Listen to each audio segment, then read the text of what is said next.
This is Tax Radio on Women Radio, Tax Radio where we discuss the ABC of tax. My name is Tom Okewale Shonaya, and today we also have with us Mr. Adamu Mohammed Kudu. He's the head of e-services of the Federal Inland Revenue Service. So we're going to be looking at e-filing and possibly e-payment as well. Mr. Adamu, you're welcome.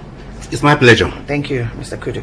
Let me start by asking, what is e-filing? And at the same time, I want you to also mention to us the information that will be required to register on the e-file platform. Thank you very much. E-filing is an acronym for electronic filing, that is using the capabilities on the online system to file return. You know, filing a return is mandatory for all taxpayers, or not. They are duty bound to file returns. Some of these returns are monthly, some of them are annual, some of them are intermittent, some of them are non-intermittent. Whichever case it is, you must file as at when due, and that is the law. So the capability that FRS deployed to enable taxpayer file returns online from its comfort zone is the e-filing platform, which is the https://efiling.frs.gov.ng. That is the platform where the e-filing is deployed to enable taxpayers to file online. Going to what information do we need to register for e-filing? First and foremost, you must be a taxpayer. When I say you must be a taxpayer, I mean you must be registered with taxpayer identification number. Having got the taxpayer identification number today, we use the taxpayer identification number from the central point of joint tax board. So it is JTB team we use today for the e-filing deployment. When taxpayer has got the e-filing, the taxpayer identification number, the next level is how do we grant access to that taxpayer? And that brings us to completion of e-filing access application form. The e-filing access application form can be downloaded from FRS website. It can also be filled online through the e-registration. The one that is downloaded from FRS website can be completed manually and sent to the principal owner of the company, who will now introduce and authorize a proxy to file on his behalf online. The owner of the company will fill the form. There are 4 parts on the form. Part A is just the identification of the taxpayer and the tax office together with the team. Part B is the type of access right to be given to the person being introduced. Part C is the identification of the person being introduced. The person being introduced could be from within the company. It could be an auditor, external person, but means of identification of that person will also be attached. Part D is left for FRS to look at the person authorizing, confirming information relating to him with available information in the tax office. And once that is confirmed, it is approved that e-filing access should be granted to the person. And the person will now see e-filing username and password, which will enable him to go into e-filing site to submit return online. Okay. For those that want to do it online, you go through e-services through the FRS website www.fr.gov.ng. You click on e-services, you click on e-registration. That e-registration will take you to the form that is supposed to fill online, and by the time you submit, it will hit the tax office. Tax office will now compare the data they have in the PNG of the tax file. Once it's confirmed, they will generate the e-filing username and password and send to the same email, where the taxpayer will just pick and quickly change the password and move on to file online. Well, thank you very much, Mr. Kudu. You've actually taken me through the procedure of e-filing. I was going to ask you that. Well, is there a fee for e-filing? No.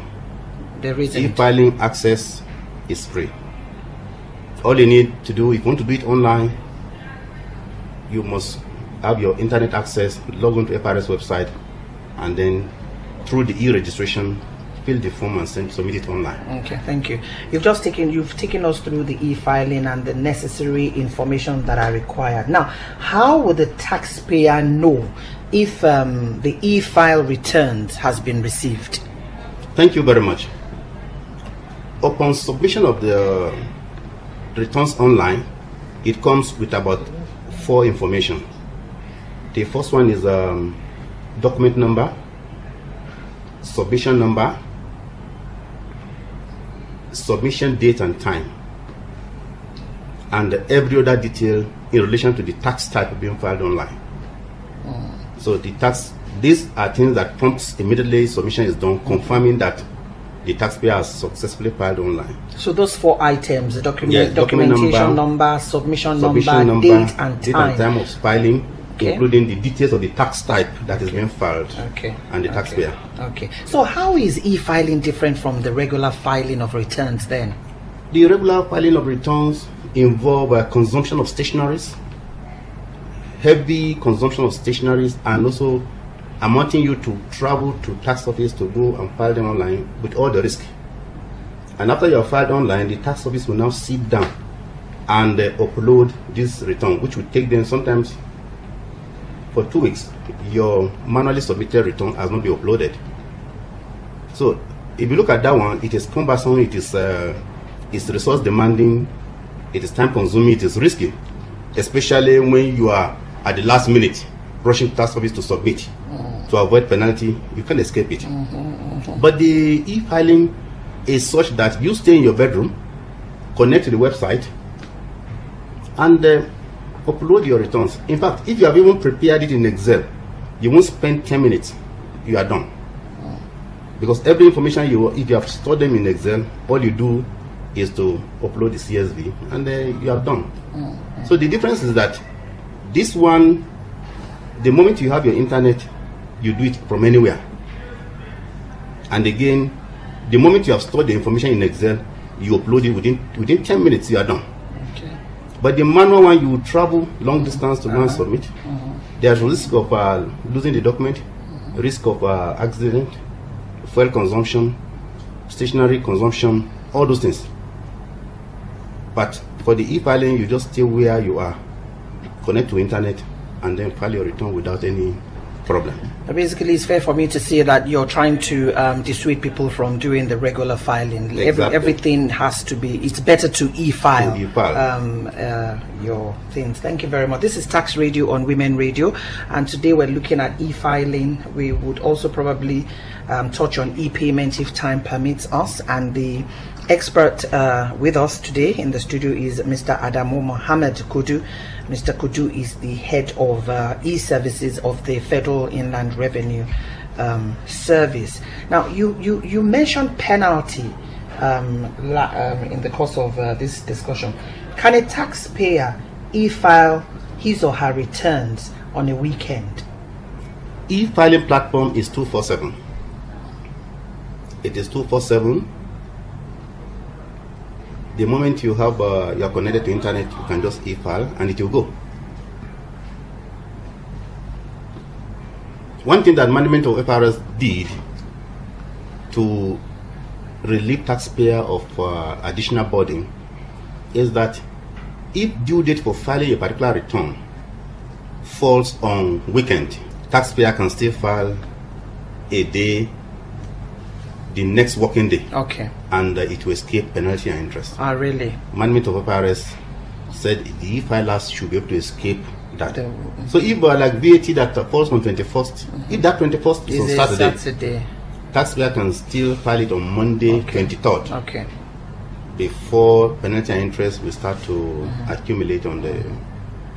So that's the benefit of the e-filing. And what taxes can be e-filed? All tax types can be filed online, beginning from company's income tax, either in naira, in dollar, in euro, in pound, value-added tax, tax fund, that's education tax, capital gains tax, including even means of collection like withholding tax and PAYE. All of them can be done online. What matters most is the tax office should be able to identify from the taxpayer file the types of currencies it's dealing with, and whether it can serve as agent at the same time as a taxpayer, and they will now create a relevant account, and taxpayer will be enabled to file them online.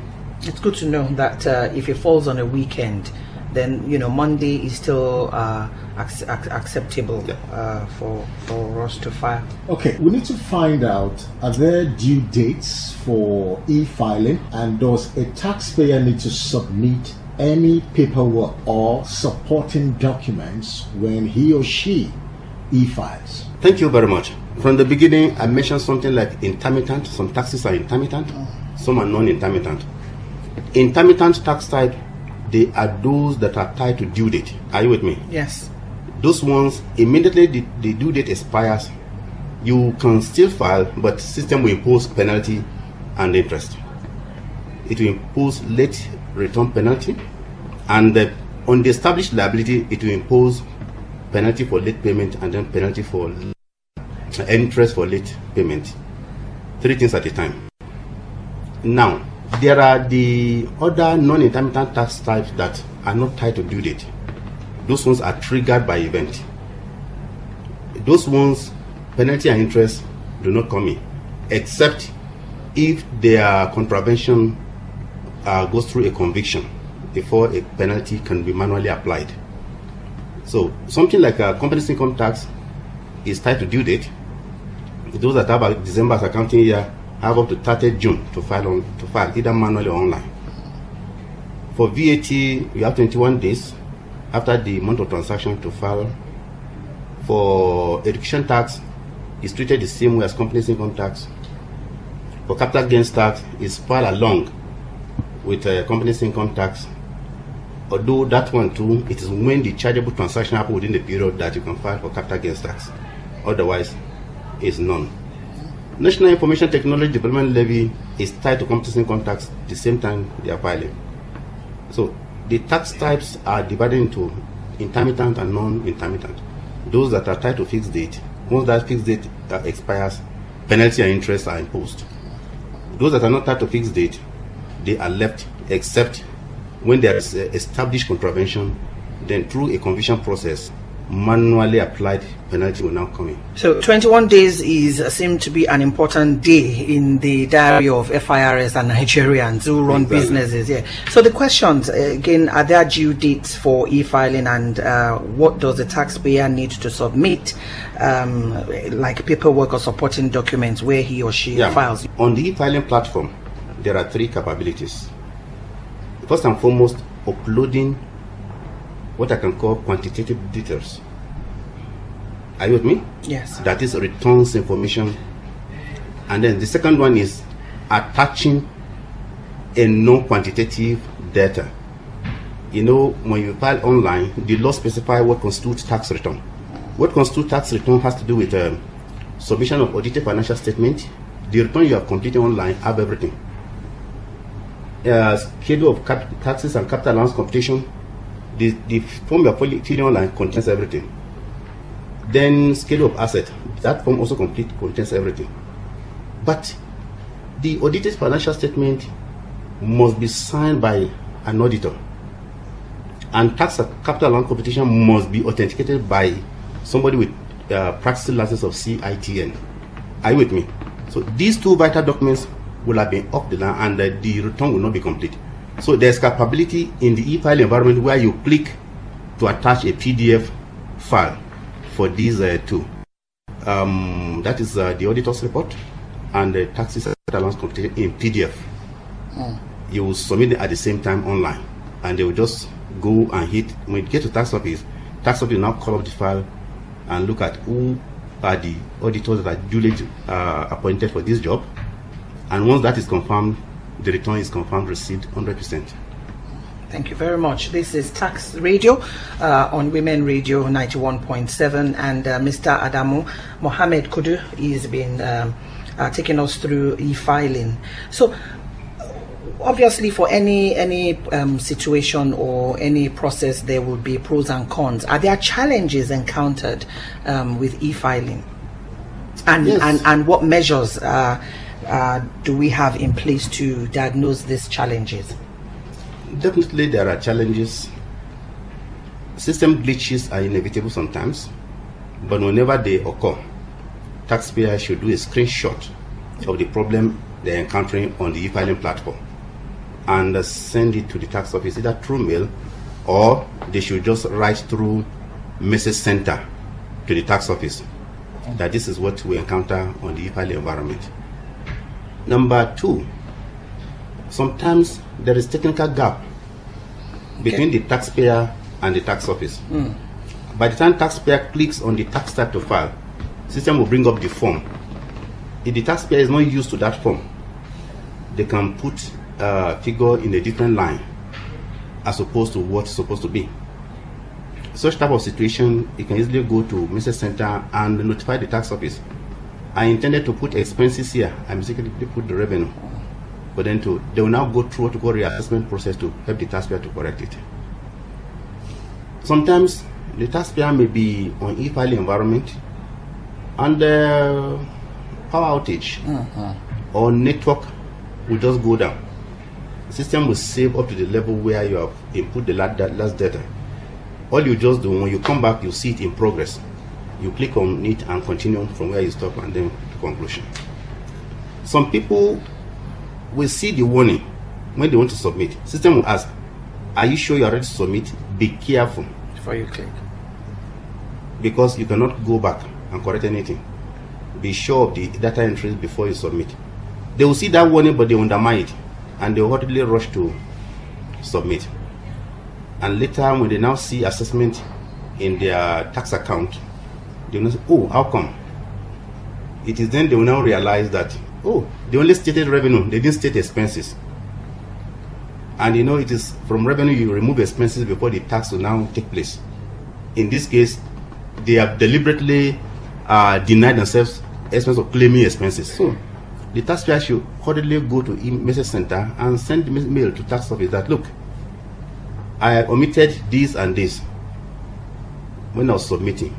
Please help me correct it. If the tax office require further details, they will ask, which in this case can now be submitted through mail, not through the e-file environment again. Okay, that's Mr. Adamu Mohammed Kudu. Now, if you have any inquiries with any of the topics or any of the questions we've been asking and you feel we've not addressed a particular one, please feel free to go to the website of Federal Inland Revenue Service, which is www.firs.gov.ng. Once again, that is www.firs.gov.ng. And obviously the telephone numbers 09072 111 111 and 09073 777, and that's 777. So we're looking at e-filing, and we're talking to Mr. Adamu Mohammed Kudu, Head E-Services of the Federal Inland Revenue Service. Thank you very much. Now, is there any particular message you would like to pass on to Nigerians? Yeah, thank you very much. First and foremost, in tax compliance circle, filing is very, very important. And the more taxpayer embrace e-filing, the better it is for Nigeria under the ease of doing business ranking. Secondly, if taxpayer e-file returns, the tax office has ability to do on that particular file. But when the taxpayer file manually, tax office will go all the route of uploading the entire details, which is very cumbersome, and in the process they can even misrepresent you. And that's why we encourage taxpayers to embrace the e-filing. If you file manually and you are the last hour, sometimes DHL can even fail. It will not deliver on time, and 10% on established liability is big. Let's say you're having 100 billion to pay. And for the mere fact that you are late for just 2 hours, you are now paying 10% of 100 billion as penalty for late payment. Then penalty for late submission, so it's there. The interest is also there. So the onus is for the taxpayer to look at the advantages in e-filing and they embrace it. The more you embrace e-filing, the more you'll be comfortable. If for any reason you refuse to embrace the e-filing, as time goes on, you'll be kicked out of business. This is Women Radio. This is Tax Radio on Women Radio, and we're looking at e-filing. We're talking to Mr. Kudu. So systems upgrade is critical when applying information. especially in terms of your capacity. How well trained are the workforce of FIRS to be able to address any system upgrade that we have? Thank you very much. Upgrade could be looked into in two ways.